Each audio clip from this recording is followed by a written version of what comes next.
Shalom, selamat jumpa di channel saya. Channel saya bernama Kristen Menjawab. Jadi saya coba menjawab pertanyaan teman-teman muslim yang sering ditanyakan. Pertanyaan pertama adalah tentang Yesus yang hidup di bawah hukum Taurat.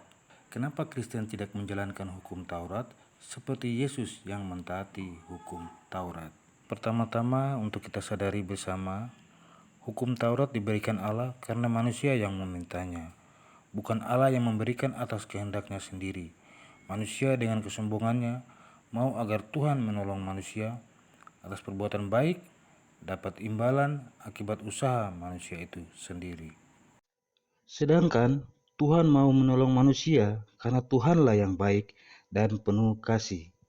Manusia ingin Tuhan jangan memberkati manusia karena Tuhan baik, tetapi manusialah yang berbuat baik supaya ia diberkati. Inilah keinginan orang Israel waktu itu. Di dalam bahasa Indonesia tidak kelihatan kesombongan manusia ini, tetapi dalam bahasa Ibrani asli Taurat Musa, kata naaseh veyasef dalam Keluaran 19 ayat 8 adalah menunjukkan kesombongan manusia yang ingin diberkati atas usahanya sendiri.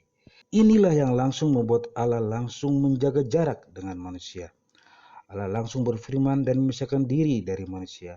Padahal selama mereka keluar dari Mesir, dari perbudakan, tidak seorang pun dari orang Israel mati. Karena kesombongan manusia yang ingin agar diberkati atas usaha dan kebaikannya sendiri, Allah Tuhan langsung berfirman kepada Musa, "Janganlah mereka mendekat atau kena ke gunung ini, sebab yang mendekat pasti mati." Dalam Keluaran 19 ayat 12. Inilah awalnya kenapa Allah keras dan kaku pada perjanjian lama, tapi itu bukan sifat Allah, tapi permintaan dan keinginan manusia itu sendiri. Sebelum hukum Taurat datang, tidak ada pelanggaran manusia yang dihitung sebagai dosa. Tidak ada hukuman mati. Abraham hidup sebelum hukum Taurat. Abraham menipu 2 kali karena takut pada 2 raja kafir. Karena kecantikan Sarah, ia bisa dibunuh. Juga mungkin ia menginginkan harta. Tuhan datang dan memperingatkan kedua raja kafir itu dalam mimpi mereka agar mengembalikan istri Abraham. Tetapi tunggu dulu, Allah menghukum orang yang salah sebenarnya. Seharusnya Abraham yang dihukum. Kedua raja kafir itu sebenarnya tidak ada salah apa-apa. Mereka akan melihat adik Abraham, Sarah, cantik menurut mereka. Ya jadi mereka mau dong menikahinya. Mereka bayar maharnya, emas, perak, dan permata, dan mungkin juga ternak. Gak ada salahnya mereka. Seharusnya Abraham yang dihukum. Saudara, ketika itu hukum Taurat belum ada.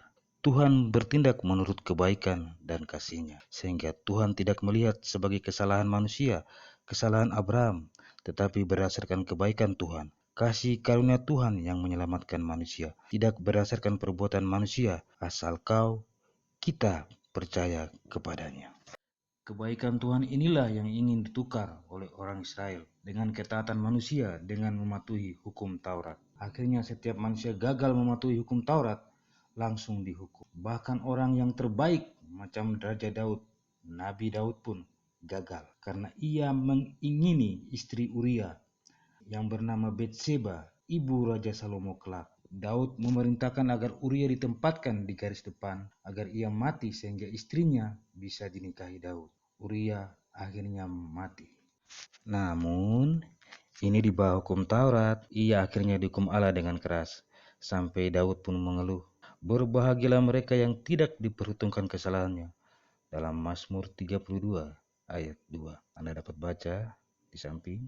Hukum Taurat tidak dirancang untuk membenarkan manusia, tapi untuk menghukum manusia yang karena kesombongannya ingin memperoleh berkat atas usahanya sendiri. Jadi ada 2 pilihan di sini. Allah ingin manusia diberkati karena ia baik, tetapi manusia ingin diberkati karena ia mematuhi hukum Taurat. Secara pribadi, kita dan saya sendiri seharusnya kita memilih nomor 1. Itulah sebabnya Yesus datang untuk menanggung semua dosa akibat tuntutan hukum Taurat. Setiap dosa dan pelanggaran Abraham yang menipu Sarah adalah adiknya kepada 2 raja kafir. dosa Daud dengan mengingini istri Uria. Untuk dosa manusia dan pelanggaran manusia akibat tuntutan hukum Taurat, Yesus memaku hukum Taurat di kayu salib lewat kematiannya. Jadi gambaran Yesus dihukum mati dan menjadi tontonan di muka umum adalah gambaran hukum Taurat yang dipakukan di kayu salib dan menjadi tontonan umum untuk menghapus dosa di bawah hukum Taurat itu sendiri. Dalam Kolose 2 ayat 14 sampai yang ke-15 dikatakan, dengan menghapuskan surat hutang yang oleh ketentuan-ketentuan hukum mendakwa dan mengancam kita, dan itu ditiadakannya dengan memakukannya di kayu salib, ia telah melucuti pemerintahan-pemerintahan dan penguasa-penguasa dan menjadikan mereka tontonan umum dalam kemenangannya atas mereka. Jadi saudara, kematian Yesus adalah kemenangan atas senjata penguasa dunia, yaitu iblis yang menggunakan hukum Taurat untuk mendakwa manusia. Dosa manusia telah dihapus setelah Yesus berkata, "Sudah selesai," sebelum ia akhirnya mati. Rohnya kembali ke Allah, tubuh manusianya yang mati. Dengan kematian Yesus, hukum Taurat sudah tidak berlaku lagi. Kita berhadapan dengan Allah yang sama dengan Allah Abraham, di mana ketika itu hukum Taurat belum datang.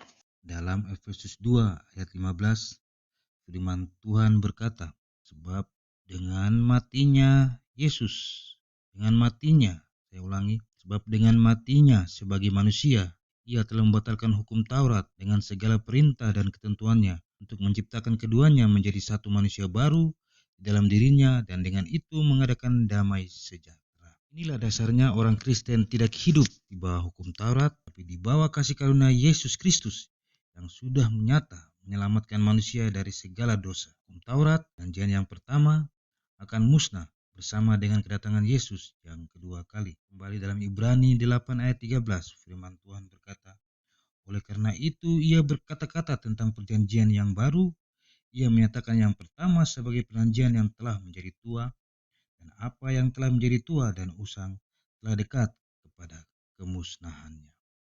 Jadi pilihan orang Kristen adalah yang nomor satu, saudara. Pilihan yang nomor satu di atas maksud saya ya. Yaitu Allah ingin manusia diberkati karena ia baik. Bukan yang nomor dua seperti agama-agama lain di dunia. Inilah yang membedakan inilah yang membedakan Yesus. Inilah yang membedakan kekristenan dengan agama-agama lain di dunia. Yaitu agama-agama di dunia lebih memilih yang nomor dua. Manusia ingin diberkati karena ia mematuhi hukum Taurat. Saya pikir itu sudah jelas. Sekian dan terima kasih.